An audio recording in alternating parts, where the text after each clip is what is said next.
The photographer arrived early, too early. Though I didn't think much of it at the time.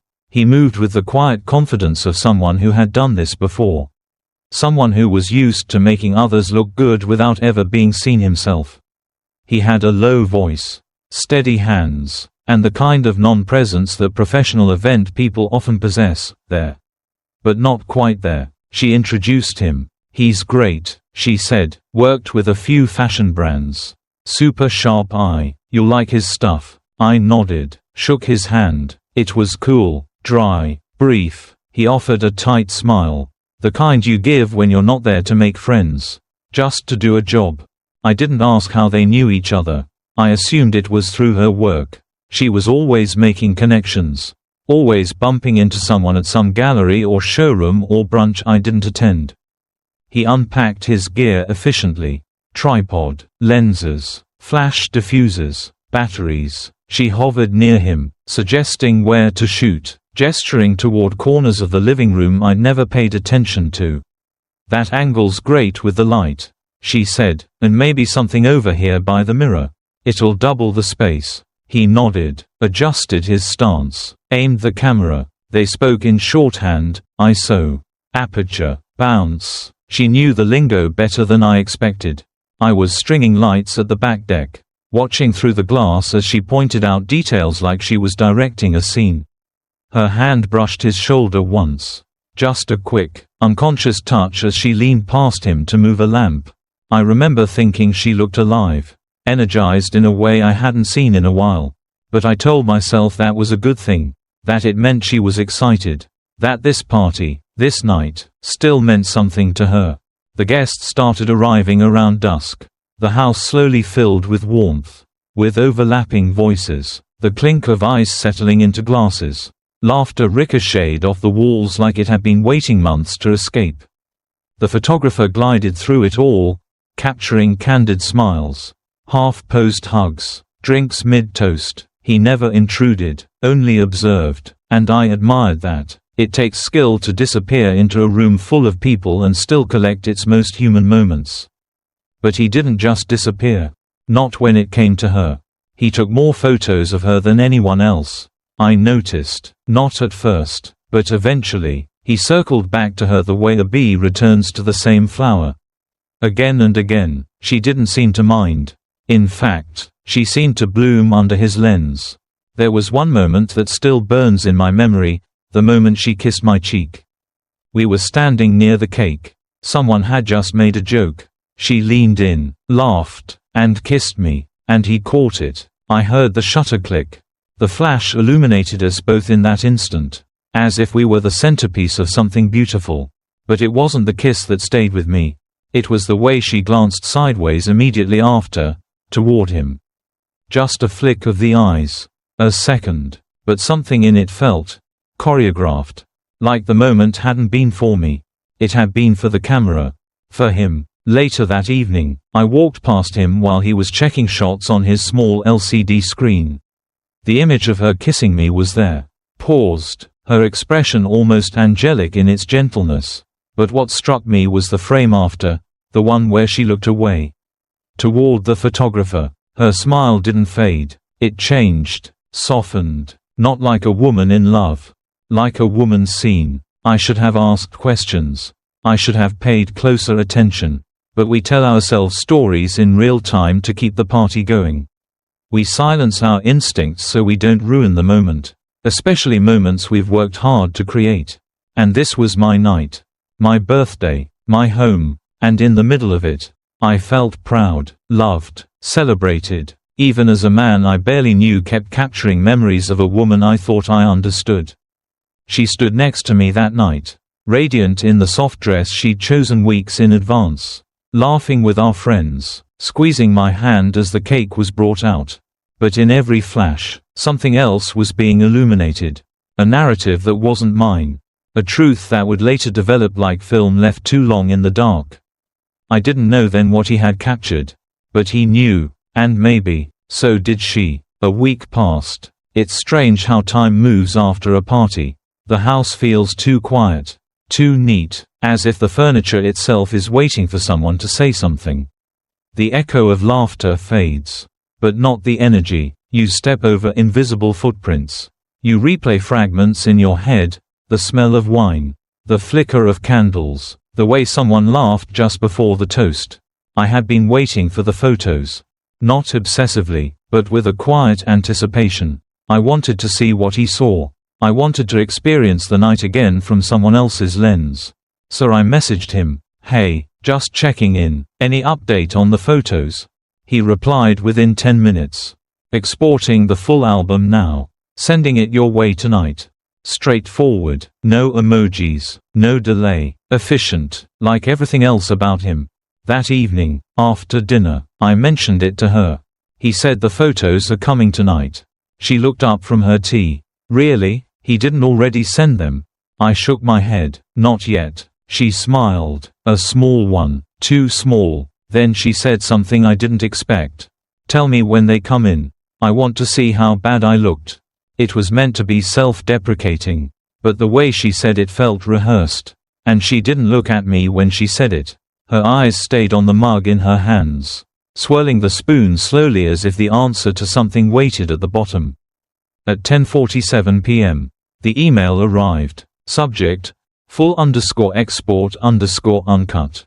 The Google Drive link opened into a folder titled exactly that. Inside were subfolders by room, living room candids, back deck toasts, kitchen details, group shots, and at the bottom, one loose file, no folder, no title, no preview thumbnail, just MOV_4581 MP4. I ignored it for the moment. Maybe a corrupted video, I thought, or a behind-the-scenes setup clip. I clicked into the main folders first. The images were beautiful, too beautiful. The lighting was cinematic, the colors clean and rich. Every guest captured mid-laugh, mid-conversation, mid-motion. It felt like watching a movie of my own life. And there she was, in nearly every set, her face lit in soft amber, her hands always reaching for something, wine, a shoulder, a laugh. In one photo, she was pouring a drink, her head tilted, smiling at someone just out of frame. I paused there, zoomed in slightly. The someone was him. He was out of focus, but his presence was loud. He had taken this photo by handing his camera to someone else. That's what it meant. He wasn't behind the lens for that one. Strange. I moved on. More pictures of guests, more toasts, more perfectly timed shots. But I started noticing something else. There were almost no photos of us together. A few, sure, but scattered, distant, cropped too tight or too wide. Not unkind, just incomplete. Then I remembered the untitled video. I clicked it. It opened slowly, as if unsure whether it should reveal itself at all. Darkness. The audio kicked in first, muffled, breathy, the faint creak of a mattress. Then light. The frame tilted slightly, like the camera had been placed on a surface. Forgotten. There was movement in the shadows. The edge of a bed. A heel sliding off. A laugh. Not loud, not performative, intimate. Then her voice. Close, familiar, unmistakable. I paused it there. I didn't need more, not yet. I just sat still, the laptop casting a faint glow on my face. The room otherwise dark. She was upstairs, probably reading, maybe asleep. And here I was, one click away from watching a truth I already knew. A truth I had suspected somewhere beneath the surface of that week's silence. A truth buried under the way she didn't meet my eyes when I said the photos were coming. The video was time-stamped, the night of the party, 1 hour after the last guest left. In a room I hadn't gone into. A room I had assumed was empty. My hands hovered over the trackpad. The file was still open, frozen at second 11. No one tells you that betrayal doesn't arrive with thunder. It comes in file names. In folders marked uncut. In photos where someone else is always slightly out of frame. I closed the laptop. I didn't delete the video. Not yet. But I didn't press play either. Because even though my eyes hadn't seen it all, my body had already started mourning. And sometimes, that's how you know it's real. I waited until the house had gone still. Until her footsteps no longer moved across the hardwood upstairs. until the water in the pipes had stopped sighing, until even the wind outside the kitchen window seemed to pause, uncertain. Then, I opened the laptop. It was still there, MOV_4581 MP4, sitting quietly in the drive folder like an orphaned truth. It hadn't moved. It hadn't changed, only I had. I clicked it again. This time, I didn't pause after the first second.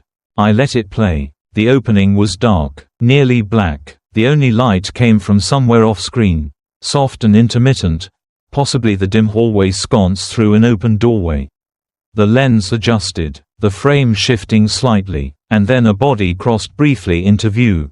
A shoulder, then a hand. There was laughter, soft, breathy, the kind of laugh you only give when no one else is supposed to hear you. Then her voice, low, familiar, whispering something indecipherable, but unmistakably hers. And then his, quieter, shorter syllables, more inhale than words. He was closer to the mic. The sound of skin brushing against fabric. A zipper. The frame jumped slightly, like the camera had been bumped. It revealed enough. A corner of the guest bed. The green throw blanket we never used. Her heels on the floor. One lying on its side. She was in that blue dress. The one she bought the week before. The one she said she chose because it felt like celebration. It looked different in the dark. More fragile. She leaned down into the frame for a moment. Just long enough to catch the curve of her jaw. The side of her neck. The back of her hand as she steadied herself. Then she disappeared again, swallowed by the edge of the shot. I sat motionless, watching the camera tremble on its perch. The sounds continued, breaths becoming rhythms, sentences dissolving into silence, and then a word, wait, from her. But there was no waiting in it. It sounded like a thread being pulled tighter. At second 48, I paused the video. My thumb hovered over the spacebar. I could have kept going.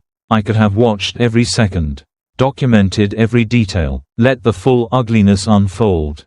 But I didn't, not because I couldn't stomach it.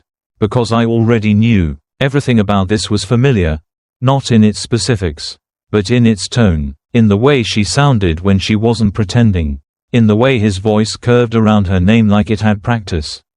I didn't feel anger, or grief, just something hollow, like the wind before a door closes. Like the quiet when someone forgets to say goodbye. The video remained frozen, her back barely visible in the lower third. The rest shrouded in shadow. I stared at it for a long time. Then closed the laptop. No slamming, no shaking, just a soft click of the hinge returning to stillness. The world didn't tilt. My heart didn't collapse. It just confirmed itself. And that's the thing about intuition, when it finally receives its evidence. It doesn't rejoice. It mourns the time you spent doubting it. I didn't speak to her that night. I didn't go upstairs. I poured myself a glass of water, stared at the sink, and imagined how many nights had passed in this house where I thought we were the only two who knew its corners. Now I knew better. There's no such thing as a shared space when someone brings secrets into it. Only overlapping maps drawn in different inks. And tonight, the flash had shown me hers. Crooked, quiet, but undeniable. I opened the video again, not to watch it through, but to find what I already knew was there. At second 47, the frame held. Her hand, familiar, soft, manicured, was gently curled behind his neck, pulling him closer. There was no ambiguity, no moment of mistaken identity or misread body language. It wasn't accidental. It wasn't brief. It was choreography born from comfort. I paused the video at that exact second and took a still. The resolution wasn't perfect, the lighting was grainy, but the gesture was unmistakable. That kind of tenderness isn't easily replicated. It's too intimate, too lived in. I saved the image. Then I went back to the official album, the one he had delivered with such precision. I scrolled past the toast, past the clinking glasses and warm smiles, until I found it, the photo of her leaning in to kiss my cheek. It had been one of my favorite moments. A perfect capture. The golden hour light hit her hair just right, and her eyes were crinkled with joy. But now, even that moment felt staged. And I noticed something I hadn't before. Her eyes, just after the kiss, flicked, not to me, but toward the camera, toward him. I took that photo too. Saved it, side by side on my desktop, the illusion and the truth. The smile she gave the room, and the touch she gave him when no one else was supposed to be watching. I opened my email. 2. Photographer's address, subject. No subject, no greeting. I attached the 2 files. Named one, 47 seconds _frame.jpg. Named the other, cheek_kiss.jpg. In the body of the email, I typed, "This is the part you forgot to edit." No punctuation. I stared at the cursor blinking beneath that line for several long seconds. It blinked like it wanted more from me, like it was inviting anger or accusation, like it expected something messier. But I had no interest in giving him more. Let the silence fill the space between us. Let the images speak, because sometimes stillness cuts sharper than confrontation. I hit send. The screen confirmed delivery. And with that, the performance was over. There would be no call, no apology, no denial worth listening to. I had sent him proof not because I wanted to hear his explanation, but because I wanted him to know that I knew. And that knowing would be enough. I closed the laptop, exhaled, and looked around the living room where only days ago, the party had filled every corner.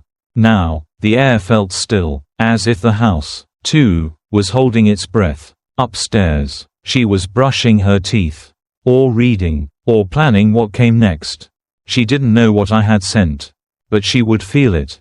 Soon, not from his response, but from the way silence changes when it stops being ignorance and starts being reckoning. Because that's what this was. Not revenge, not justice, just the softest, clearest kind of truth. The kind that arrives as a single sentence in an email. And 2 photos that say everything words can't. The email went out into the night. And the night kept it. No reply, no read receipt, no apologies, no explanations, no angry rebuttal, just silence. It was the kind of silence that doesn't hum, it deadens. Not suspenseful, not tentative, final, like a curtain closing on a stage after the actors have already exited through the side door. I checked the email again in the morning. Still no response. I clicked into the file link he had sent originally. The folder was still there. Still public. Still titled, full_export_uncut. The video remained in its place. Untouched. Unremoved. Like a relic from a war neither side was willing to admit happened. Then I opened his social profile. Where once there were photos of smiling couples, golden hour brides, and mood-lit studio shoots, there was now a single message. This account is currently inactive. No explanation. His studio website, down. Review pages, disabled. Portfolio links, broken. It was as if the entire digital body of work had been quietly taken off life support. I didn't feel victorious, only confirmed. Downstairs, she was making breakfast. I could smell the eggs before I heard her humming. The same tune she hummed the morning after the party. Something light, something nostalgic, her voice rising like nothing had shifted beneath us. She placed a plate in front of me at the table. Eggs, toast, a sprinkle of paprika, the kind of breakfast she made when she wanted to seem present. Thoughtful, like muscle memory reaching for a routine it no longer believed in. "Did he send the photos yet?" she asked. Sitting across from me, her tone was casual, curious, innocent enough to wound. I nodded. One movement, no words. She didn't press. She buttered her toast instead, as though my silence were an acceptable answer. I watched her chew, watched her sip her coffee, add honey like always. Her hands moved in practiced rhythm. Calm, efficient. There was no tremble, no flicker, just her, the same woman who had stood beside me in countless breakfasts before. But now, the kitchen felt colder, not because of the weather, because something between us had shifted. And I wasn't sure if she felt it, or if she was simply choosing not to.